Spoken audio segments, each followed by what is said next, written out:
The Battle of Maciejow was one of many big tank-on-tank battles of the Eastern Front, yet it's also one of the most forgotten tank battles of them all. In the midst of the successful Soviet Operation Bagration, which would force the German Army Group Center on its knees, the Red Army would suffer a black day in tank warfare.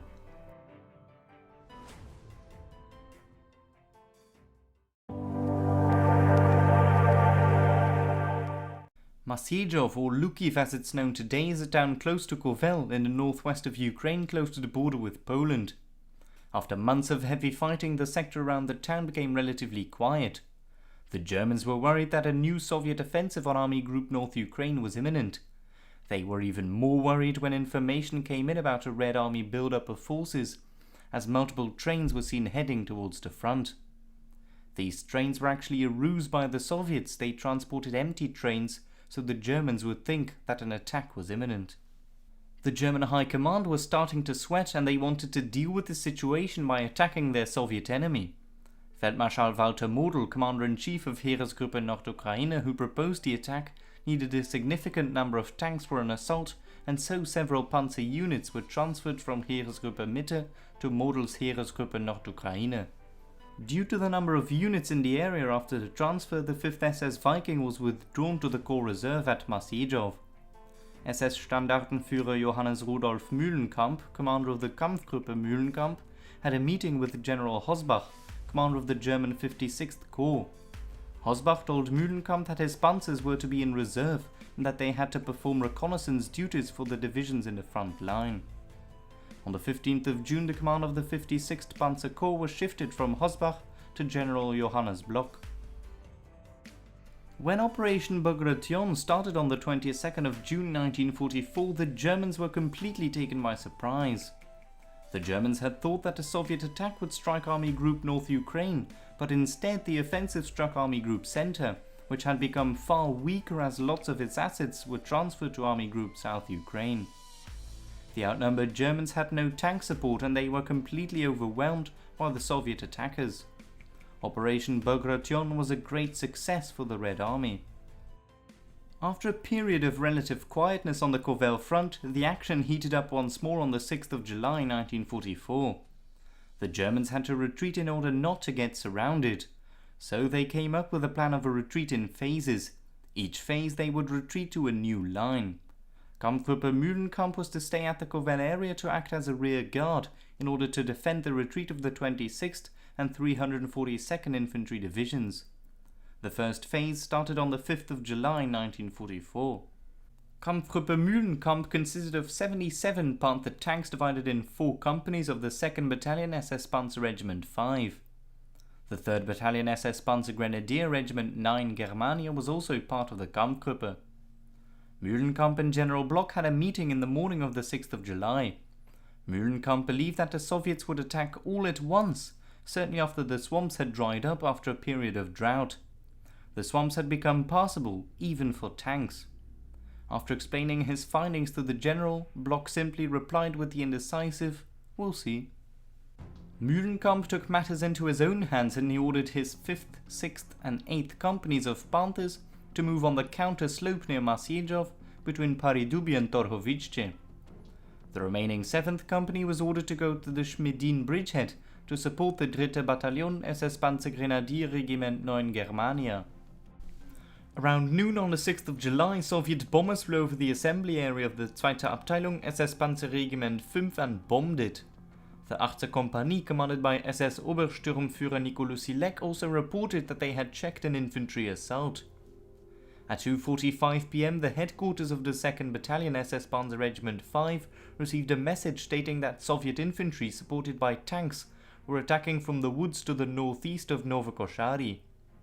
3 Panther tanks of SS Untersturmführer Otto Schicker of the Aufklärungszug rushed towards Gruel to deal with the Soviet threat.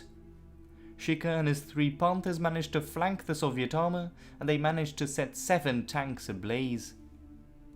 At the exact same time, SS Standartenführer Mühlenkamp received the order that his Panthers of the Kampfgruppe were to go to the Schmedin area. By 5:30 p.m, the relocation was complete.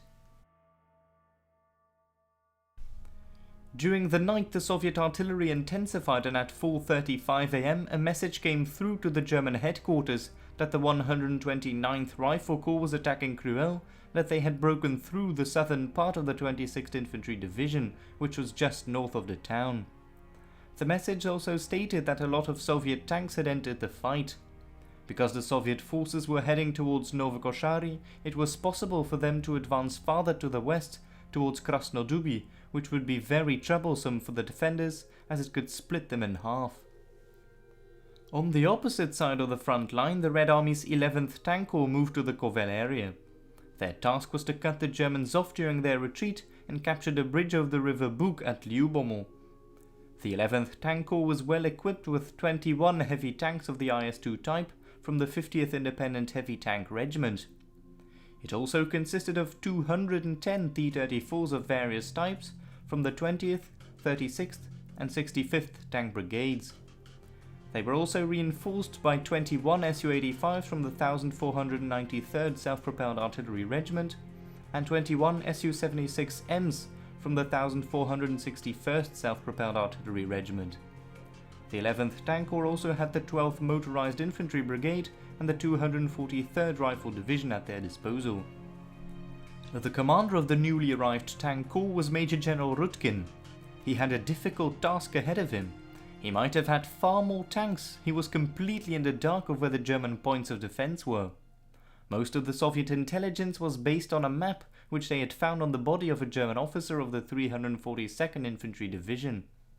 Rutkin was basically attacking a well-defended area full of Panther tanks blindfolded, as he thought that he was only up against retreating infantry. Rutkin wasn't even aware of the presence of the 2nd Battalion SS Panzer Regiment 5, which had 67 operational Panthers that day. With the new Soviet threat near Cruel, Mühlenkamp didn't wait for a second and he immediately ordered his companies to roll out. The 5th Kompanie, which was commanded by SS Obersturmführer Hans-Georg Jessen, and the 6th Kompanie, commanded by SS Obersturmführer Josef Martin, was soon engaging the Red Army tanks near point 197.2. They repelled the attack and several Soviet tanks were seen destroyed near the hill.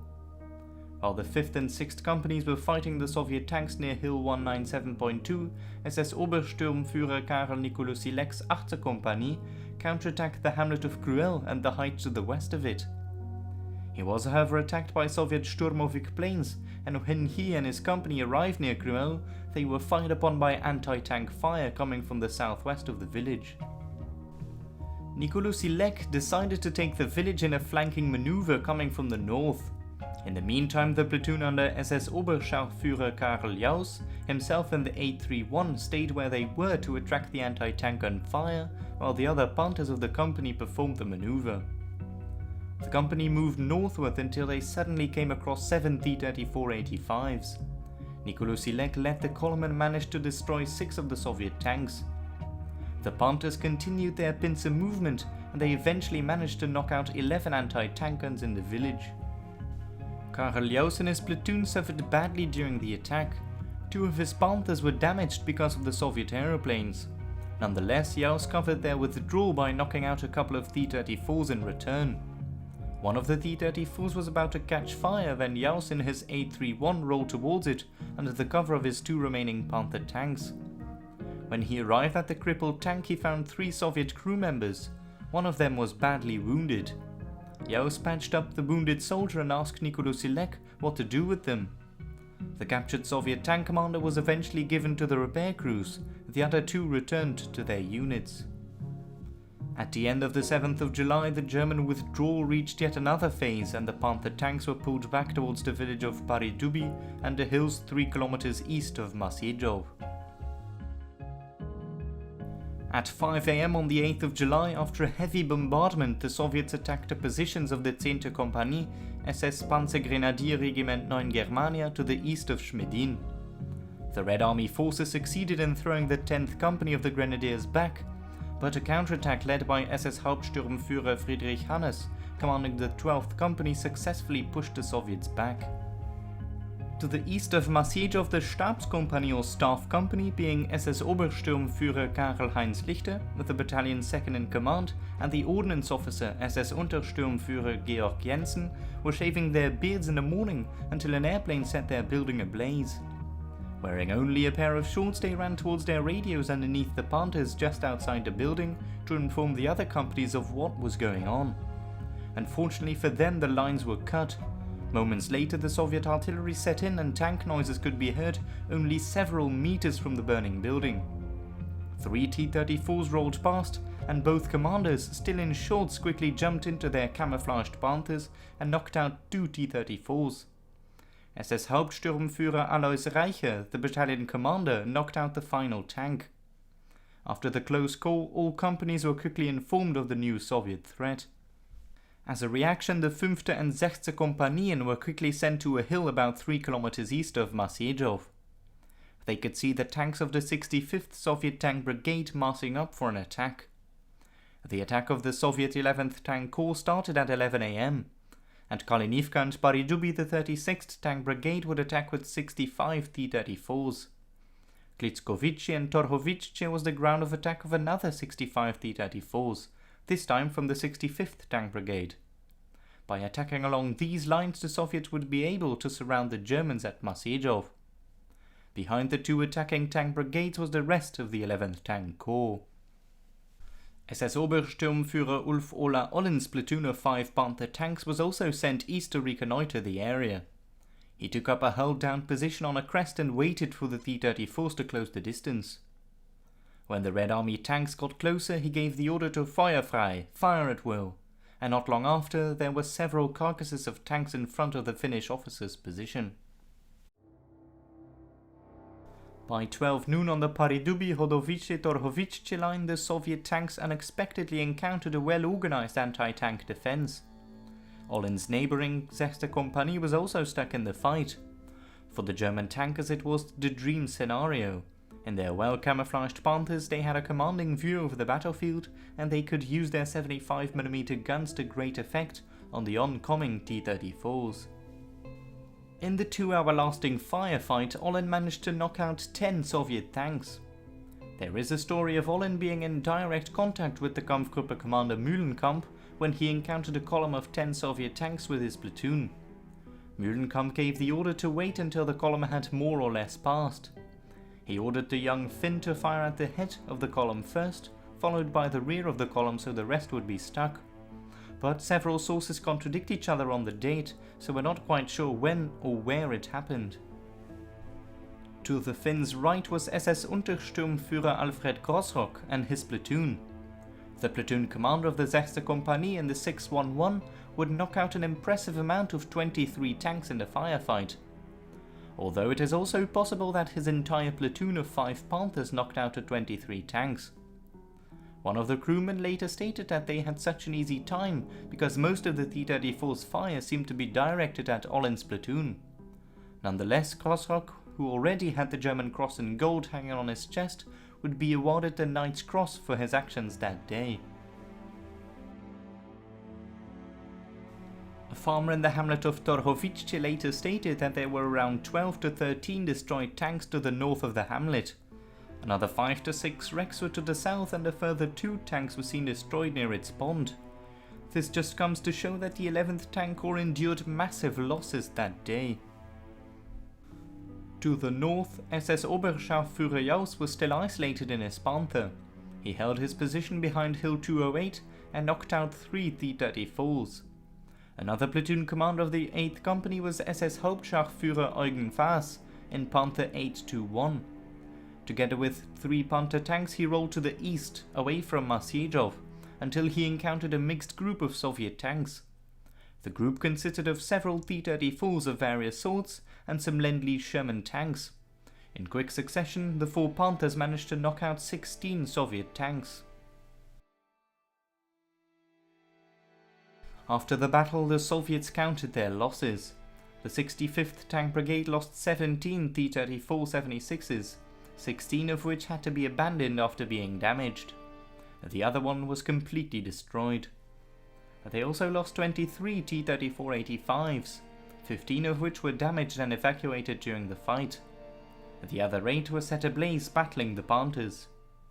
The 36th Tank Brigade had lost 42 tanks according to the report. 11 tanks were also heavily damaged but were able to be brought back to the repair docks.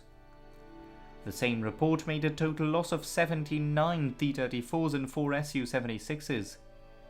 The Soviets, however, claimed 7 German tanks knocked out and another 8 damaged.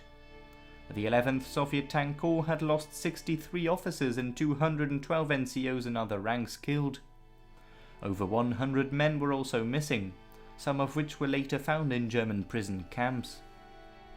The Germans on their turn claimed to have lost not a single one of their Panther tanks. They did, however, have 19 Panthers damaged, but all the damaged Panthers could be repaired. 8 of those only needed slight repairs. In return, the men of the 5th SS Wiking claimed to have knocked out a total of 103 Soviet tanks. Other sources state 99 or even 106. Although Operation Bagration was a huge success for the Red Army, their attack at Maciejow was a terrible defeat. The Panthers of the Zweite Abteilung SS-Panzer Regiment 5 had a field day. From their hull-down positions, the well-camouflaged Panthers were frankly impenetrable. Also, their positions on the high grounds provided them with excellent fields of vision and fire. They saw the oncoming Soviet tanks well in advance and could act accordingly.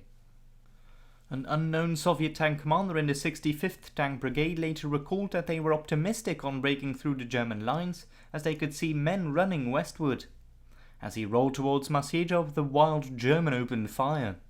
They couldn't break the defences, and after the firefight he noted the haunting words, "Well, I'm alive." When Mühlenkamp informed General Bloch, the commander of the 56th Panzer Corps, the general was simply baffled. He couldn't believe what he heard, and in order to verify the report he sent Oberstleutnant Sauerbruch to confirm Mühlenkamp's statement of 103 tanks knocked out. In one of the destroyed tanks, the Germans found a map showing the direction of the Kovel-Bukchelm offensive. To the Germans it was a welcomed victory, certainly after the first phases of Operation Bagration. To the Red Army it was a setback in a string of great victories. Stalin, however, was furious when he heard what had happened. He immediately sacked Major General Rudkin and replaced him with Major General Ivan Yushchuk. During the night of the 11th to 12th, the Panthers of the Vikings were relieved by the Sturmgeschützbrigade 600. Before they were relieved, the Vikings managed to destroy another 18 tanks when they tried to counterattack between Skanio, Gruel and Krasnoduby.